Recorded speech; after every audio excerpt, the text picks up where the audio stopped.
Madam liver সিরোসিসে আক্রান্ত যাদের আন্ডারে ছিল ওনার একটা আলট্রাসোনোগ্রাফি পর্যন্ত করা হয়নি 1.5 বছরে।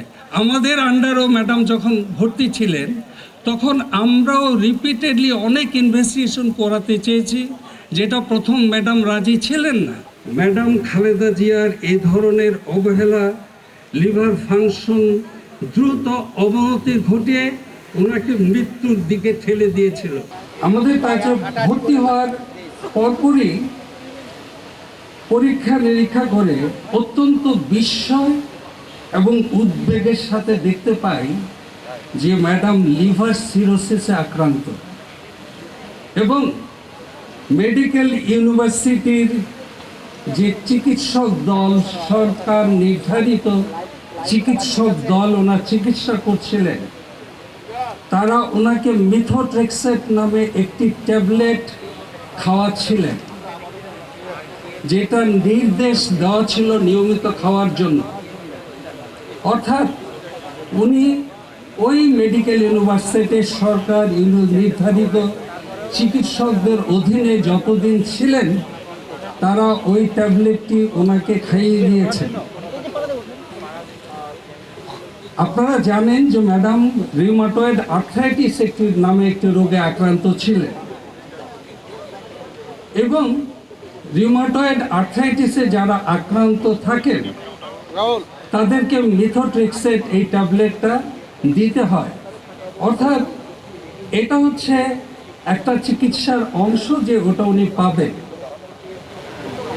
কিন্তু সবচেয়ে গুরুত্বপূর্ণ হচ্ছে যারাই সেই ওষুধটি খাবেন তাদের নিয়মিত লিভার ফাংশন টেস্ট করে দেখতে হবে যে ওই ওষুধটা লিভারের কোনো ক্ষতি করছে কিনা।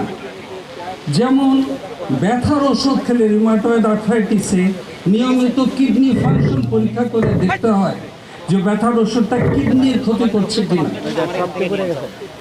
এবং ওনার এই দীর্ঘ সময় যতদিন উনি ইউনিভার্সিটি হসপিটালে সরকার নির্ধারিত চিকিৎসকদের অধীনে চিকিৎসাধীন ছিলেন, আপনারা শুনে অবাক হবেন যে ওনার লিভার ফাংশন টেস্ট আমাদের কাছে তথ্য আছে কনসিস্টেন্টলি খারাপ দেখাচ্ছিল।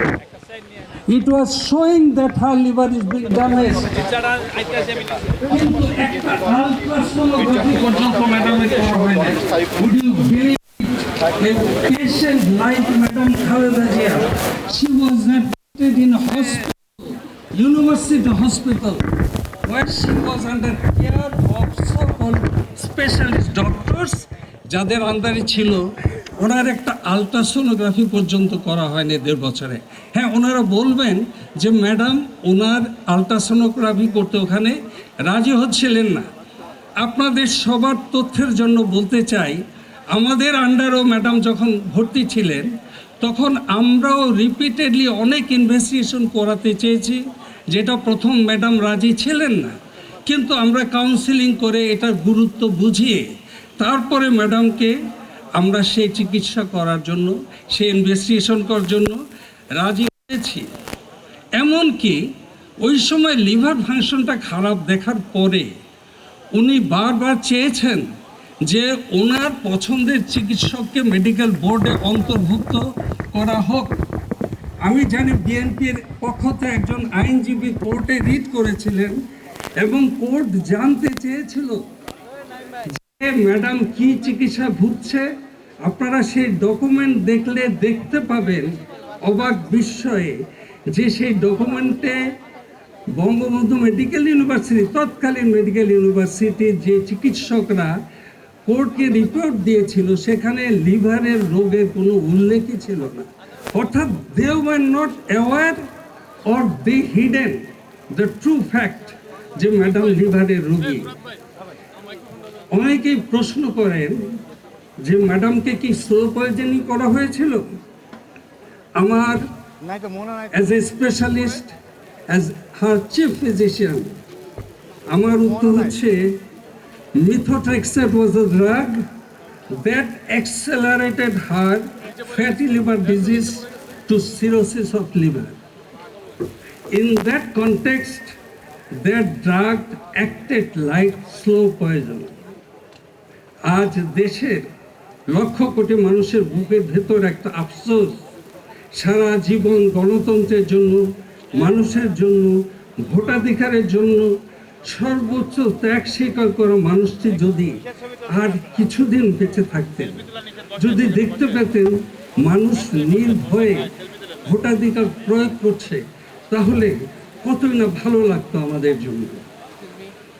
ম্যাডাম খালেদা জিয়ার এই ধরনের অবহেলা লিভার ফাংশন দ্রুত অবনতি ঘটিয়ে ওনাকে মৃত্যুর দিকে ঠেলে দিয়েছিল।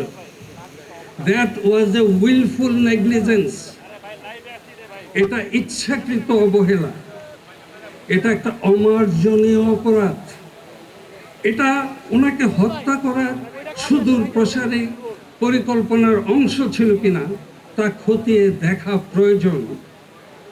এছাড়াও ওনার ডায়াবেটিস এবং আর্থ্রাইটিসের চিকিৎসায় অবহেলার সুস্পষ্ট প্রমাণ আমাদের কাছে আছে।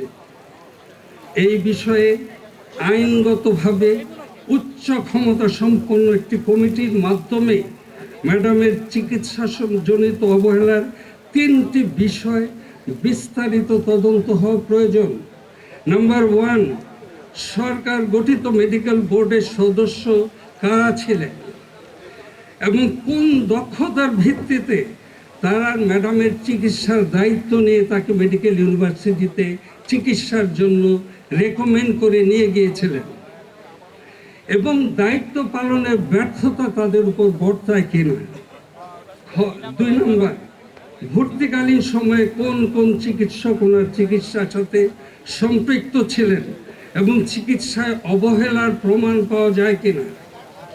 3 নম্বর, মেডিকেল বিশ্ববিদ্যালয়ে চিকিৎসা চলাকালীন সময়ে ম্যাডাম আইনজীবীর মাধ্যমে তার ব্যক্তিগত চিকিৎসকদের অন্তর্ভুক্ত করতে চেয়েছিলেন, তখন কি কারণে হয়নি, কারা বাধা দিয়েছিল। উল্লেখ করা দরকার, সুষ্ঠু তদন্তের স্বার্থে ম্যাডামের চিকিৎসা সংক্রান্ত বিএমইউর সমস্ত ডকুমেন্ট আইনগতভাবে জব্দ করা উচিত। এই কয়েকটি বক্তব্য তুলে আমি ম্যাডামের রুহের মাগফিরাত কামনা করে আমার বক্তব্য শেষ করছি। আমি আশা করছি যে সবাই অনুধাবন করবেন যে madam deserves a better investigation, better what happen to her. শেষ দিন পর্যন্ত আমরা তার পাশে ছিলাম, এটা অবর্ণনীয় কষ্ট, সেটার জন্য উনি ডিজার্ভ করেন না। সেজন্য জাস্টিস ডিলেড, জাস্টিস ডিনাইড।